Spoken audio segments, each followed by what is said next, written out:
Hi, I'm your host, Dr. Lori, and welcome to Universally Unique, exploring the neurodiverse world of the extraordinary.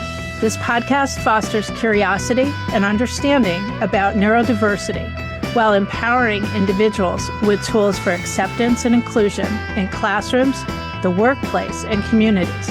Featuring shared stories of neurodiverse life experiences, it sheds light on navigating a world not designed for diversity. Universally Unique starts now. Hi. Today, my guest is Julienne Grousse, who is the mother of Sebastien Pitches, who we have actually heard from previously.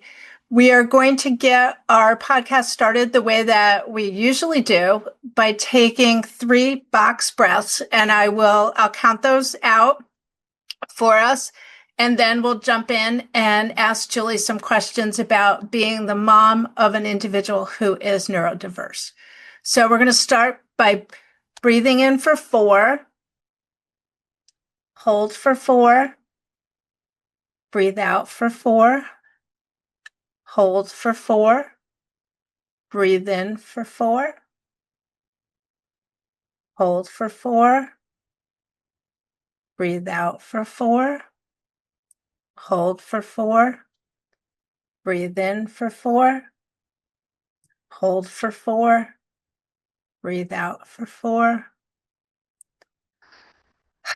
and we're done. So, I'm going to call you Julie because that's what I usually refer to you as, and it sounds kind of strange for me to call you Julienne.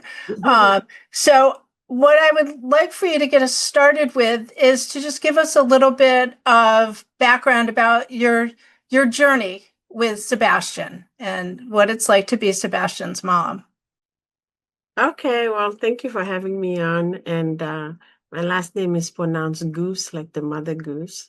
and journey, it's very long. It's longer than your show, but really, from the time he was a baby until I got the diagnosis, in between there, we lived in France, and when we were in France, that's when I saw the signs of him being autistic, only because I took a class in special ed, and I remember reading about kids who are autistic and what they do.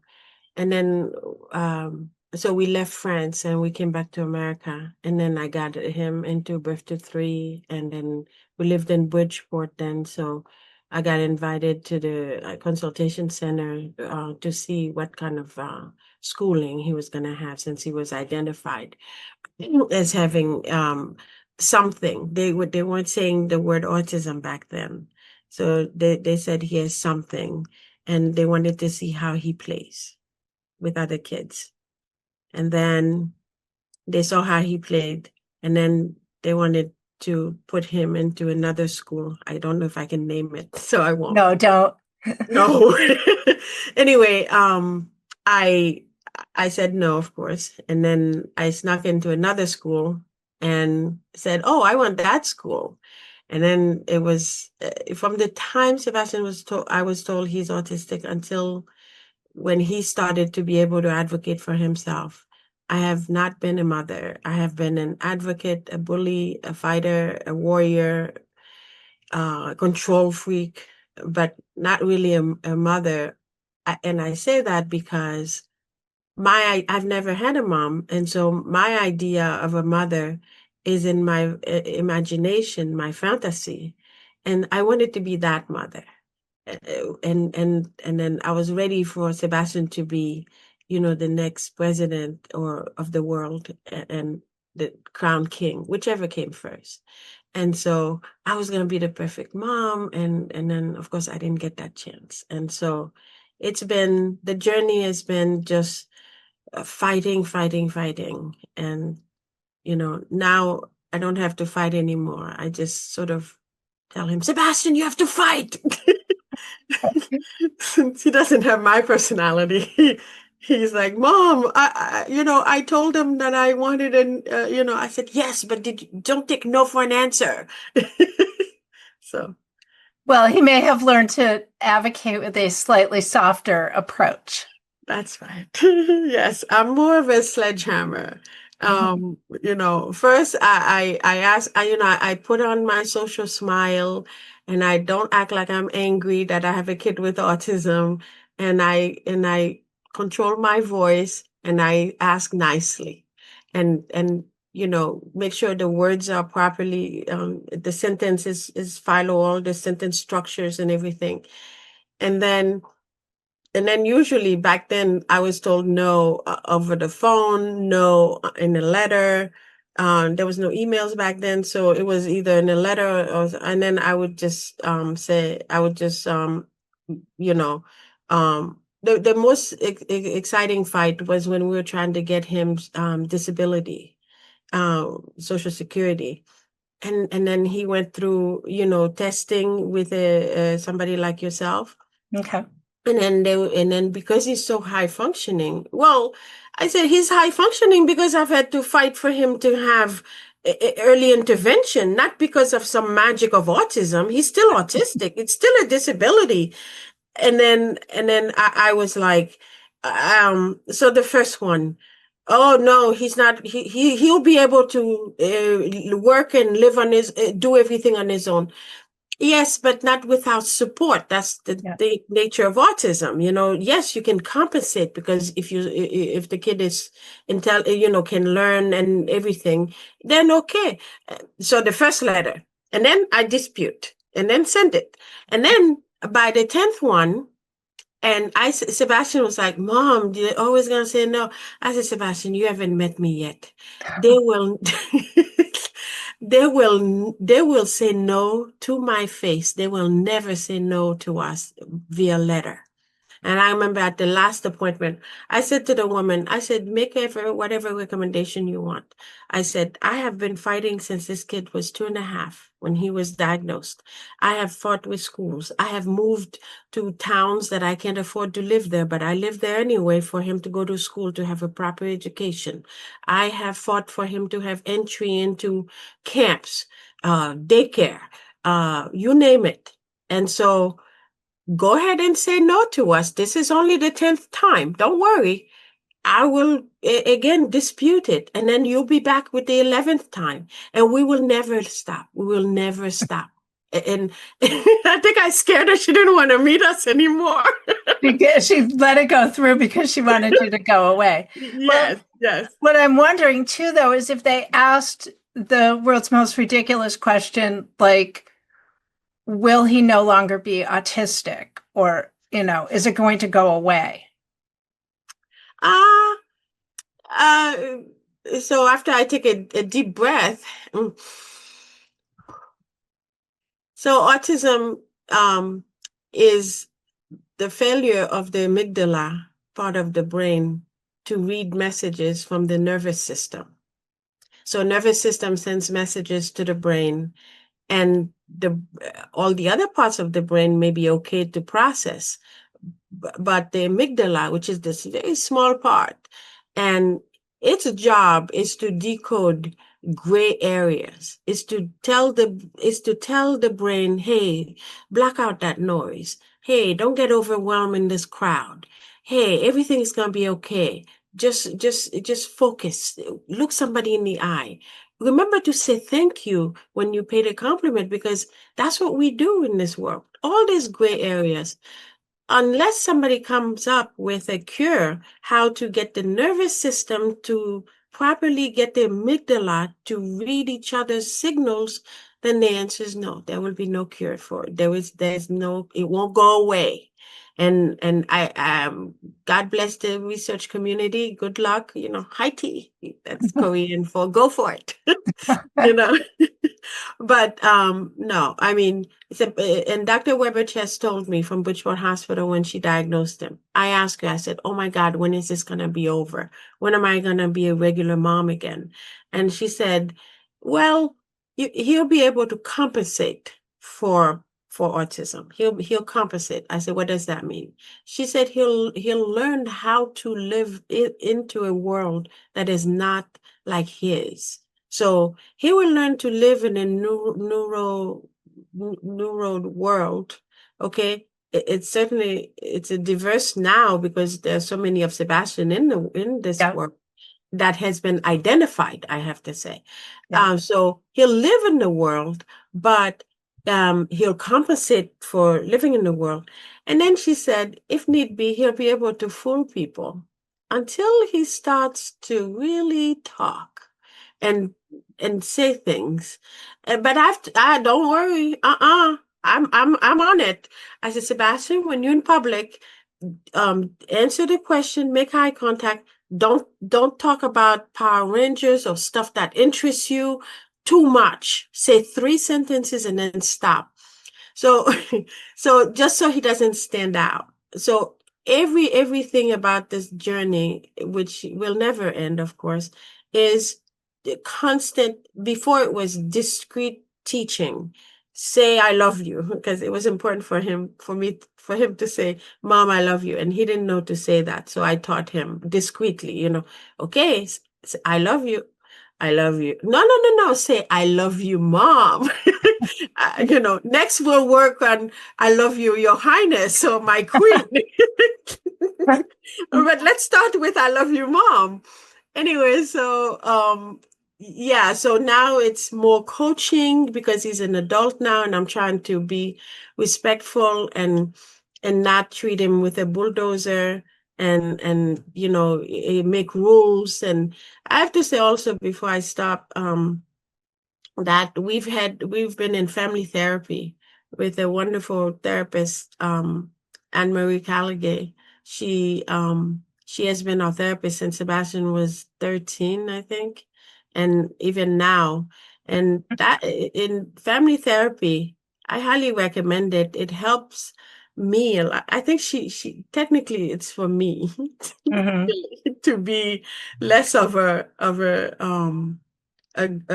overwhelming part of Sebastian's life, because I overwhelm Sebastian. I mean, I'm not autistic, so I just come on like, hey, and then I have to be like, oh, okay, okay, sorry. Okay, so bring it down and be. I want to be a mom. I want to be like, blah blah blah blah blah. I'm gonna, I used to say to him, I'm gonna. If you ever say that to me, I'm gonna make sure you can pick up your teeth on the floor. And then he doesn't get that. He's like, pick up my mom. How are you going to do it? I said, do you want to find out? And so that part of being a mom didn't work. And that's what I mean when I say I wanted to be a regular mom. I wanted to threaten my kid and know that he'll understand the hyperbole and know that he'll understand the figure of speech. But Yeah. he didn't. And No, so he I've had to, can't. what? He can't. That's all part of the stuff that doesn't go together the way that everybody else does. That's right. And so, I've had to, like I said before, discrete trials teaching. I did a lot. I learned a lot at where he went to school at CES, in Trumbull. I learned from them how to parent him using a developmental therapy teaching model. Doesn't matter how big he is, doesn't matter how smart he is, whatever he did at that whatever he did that looks like developmentally he's that age, okay, then teach him at that level so that he will remember, because he's good at remembering. He'll remember, oh, okay, this is the behavior I'm supposed to have because my mother said so, or she will. She'll be upset. But I mean, he is your only child, so you zeroed right in on him, and he didn't get to sort of divert your attention by having other siblings who maybe took some of your attention away from him. So he he was it. You like he was the center, whether he wanted to be or not. You focused, I think, almost all of your energy Yes, on him. and Josh Johnson is my favorite comedian. Now I have it evolves, and I was watching one of his skits, and he said, I gotta read this so I don't get it wrong because I want to make sure he gets credit. So I'll put on my glasses. He said, if your obsession is being the best at whatever your passion is, you will make an impact. And I love that so much. Because like you said, Sebastian is my only child for a purpose. I purposely did not want to make another child because, well, I'm not very lucky in life. And so I was like, oh, my chances are he'll be autistic too. So I'll have like 5 autistic children because I keep wanting to try for one that's not autistic. Anyway, so Sebastian, yes, I was thinking before this interview, I was like, and I always say this to people, I don't have a lot of regrets, because maybe I have 5 regrets. And then I have not really committed to a lot of things in my life. I can count them in one hand, what I've committed to. And without taking more of your time, I'll go to the one thing I did commit to was to raise Sebastian, but not just to raise him, but to make him the adult that I have in mind. And the adult that I had in mind is exactly the adult he is now. He's an adult who can let me have my freedom. Okay? I want to not be accountable to a 28-year-old man. I Mm-hmm. want to be, I don't want to be changing diapers and telling him stop stemming at 28. I don't want that. No. Yep. So, yeah, so I made him, so he became my obsession because my passion was okay, I don't get to be a regular mom to a regular child, no problem. Okay, then I'm going to be whatever I have to be to make this child what he's supposed to be. And that is a functioning adult who can live in the world, a world that is not like his, and who can take care of himself financially, physically, emotionally. Okay, we have help and so on, and he knows how to access help. And then I'm there to call him out on stuff, like if he's hiding the truth a little bit. He's a terrible liar. I mean, he doesn't lie. He Um, tries to lie, and he's not very good. he tries. Sebastian, are you withholding the truth? Because we don't say lie because he doesn't outright lie, but how do you say, he'll downplay things. And then me, of course, to counter me overplaying things. Oh my God, disaster! Alert, alert, alert! So the truth is somewhere in the middle of the two of you. Yes, Like yes. there's the balance. But the two of you no longer live in the same state. No, You we don't. clearly do not live in the same home any longer. He lives independently, Yes. um, which I think is a clear indication of the fact that all that energy that you put in there was energy well spent. Thank you. Yes, Uh, yes. And he lives, in his apartment with a roommate who's also neurodiverse. And then I live here in Georgia, and where I'm a French teacher at Atlanta Public School. Of all things. I was a social worker, but then I'm like, yeah, I like teaching. I yeah. like being a Well, teacher. you've always been a teacher, though. You were always Sebastian's teacher, and you have all those teaching skills, so you get to use them in French instead of English. Yes, yes. Yeah. Plus, I don't have to translate for myself. I already think in French.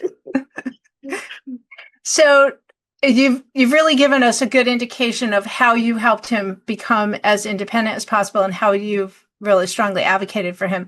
So tell me what you are looking forward to seeing happen in sort of the next phase of his life. What are you looking forward to seeing him do?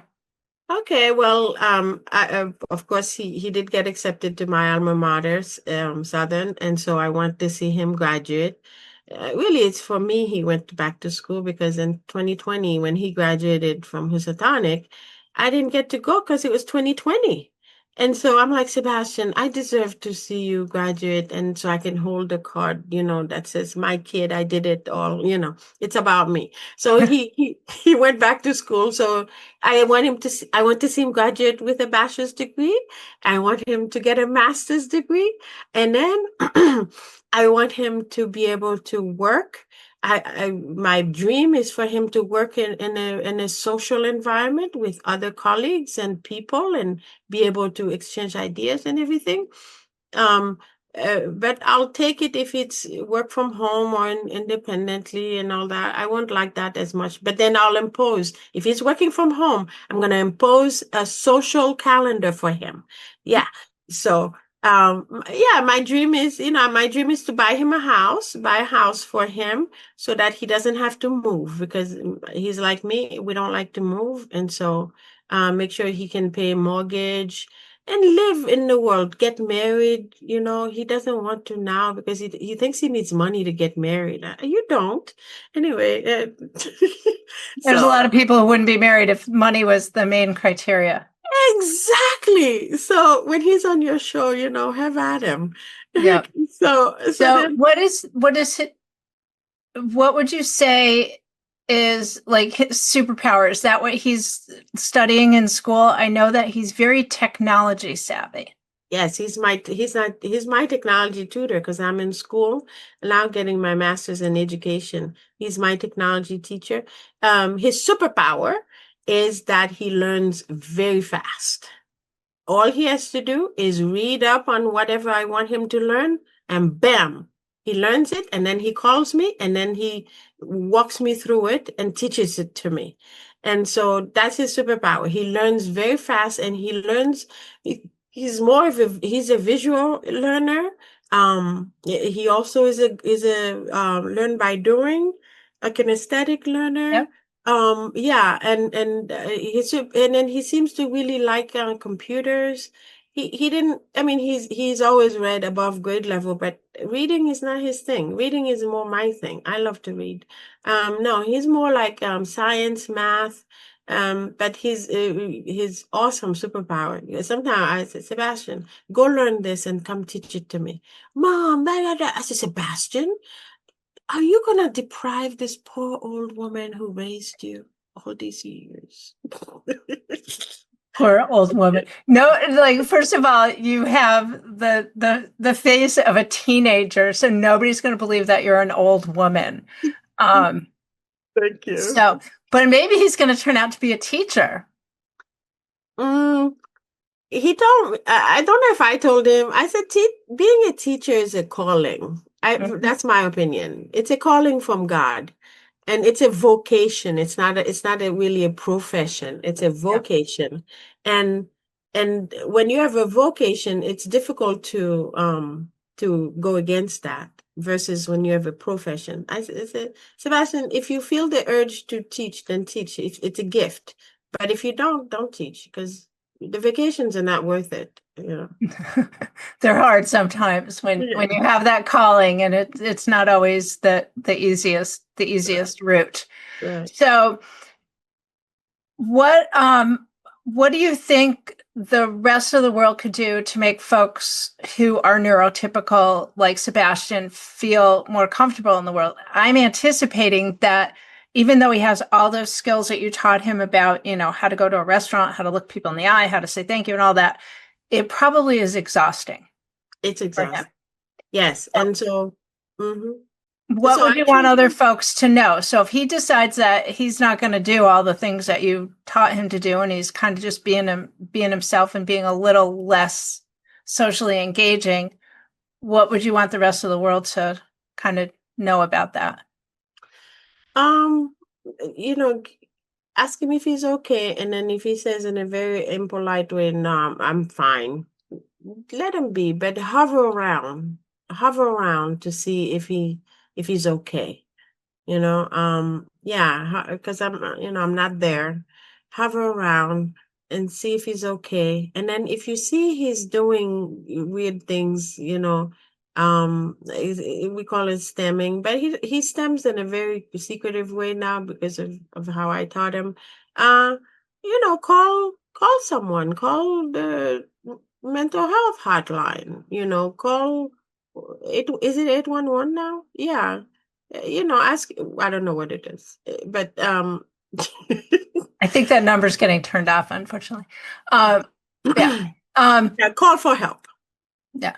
So he did have a period, I think COVID didn't help, where he really sort of struggled Yes, he with did. being isolated, even though sometimes he likes to be isolated.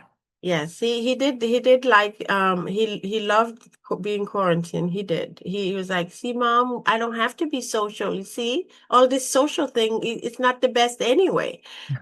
So, um, but he went through a period where he was sad and not because of COVID, but just because it was just hard to be, and it's exhausting, like you said, and for Mhm. him to model through the world that is not like him. And so we got help. I mean, thank God for Connecticut and their mental health system. I know it's not perfect, but it's better than some places. Yeah. And so thank God for that. So we got through it. And then family counseling, like I said, help. Individual counseling for himself and for myself. I couldn't have done this if I wasn't in therapy. For me, the sadness and the grief and the loss of what I thought I was gonna get, and then versus what I actually got. That's very sad. And I'm now mourning it because it's not, I have distance from it. Yeah. So yeah, he went through a hard time, but we got help. I'm not very proud about, oh, I'm not gonna get help. No, I'll get help. And No, so well, you also have a master's degree in social work, so I think it would be kind of a problem if you said I'm not going to get any help.